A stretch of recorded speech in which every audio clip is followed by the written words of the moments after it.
Hello మరియు మా ప్రత్యేక సిరీస్కు తిరిగి స్వాగతం. ఈరోజు దసరా మధ్యలో ఉన్న ఈ ఇతిహాస కథలోకి 3 గాగాల ప్రయాణాన్ని ప్రారంభిస్తున్నాము. ఈ ఎపిసోడ్లో ఈ పురాణ కథను ప్రారంభించిన సంఘటనలను మనం అన్వేషిస్తాము. మన కథ ప్రశాంతమైన అడవిలో ప్రారంభమవుతుంది, అక్కడ ధర్మానికి ప్రతిరూపమైన శ్రీరాముడు తన అంకితభావంతో ఉన్న భార్య సీత మరియు తన నమ్మకమైన సోదరుడు లక్ష్మణుడితో ప్రవాసంలో నివసించాడు.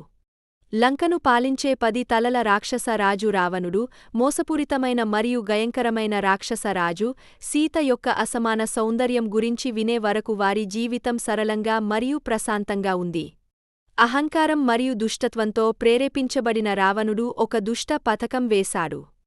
అతను తన రాక్షస సహచరుడు మారీచుడి సహాయం కోరాడు, ఆమె అందమైన బంగారు జింకగా రూపాంతరం చెందింది. ఆ గ్రౌస్యాన్ని చూసి ముగ్ధురాలైన సీత, రాముడిని దానిని పట్టుకోవాలని కోరింది.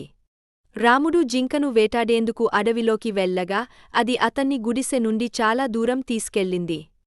ఇంతలో జింక వేషంలో ఉన్న మారీచుడు రాముడి గొంతులో "ఓ లక్ష్మణా" అని అరిచాడు. తన సోదరుడి వగ్రతకు గయపడి లక్ష్మణుడు సీతను రక్షణ లేకుండా వదిలేయడానికి సంకోచించినప్పటికీ రాముడి సహాయానికి వెళ్ళమని ఆమెతో ఒప్పించాడు.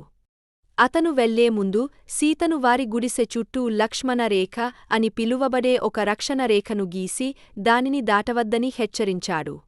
రావణుడు ఎదురు చూస్తున్న క్షణం ఇదే. వినయపూర్వకమైన రౌషిగా మారువేషంలో సీత ముందు ప్రత్యక్షమై భిక్షాటన చేశాడు. విధేయతగల అతిథేయిగా సీత అతనికి ఆహారం ఇచ్చింది, కాని అతను దూరం నుండి దానిని అంగీకరించడానికి నిరాకరించాడు. ఆమె రక్షణ రేఖ వెలుపల అడుగుపెట్టినప్పుడు రావణుడు తన నిజ రూపాన్ని వెల్లడించి ఆమెను బలవంతంగా అపహరించి తన ఎగిరే రథంలో తన ద్వీప రాజ్యమైన లంకకు తీసుకెళ్లాడు.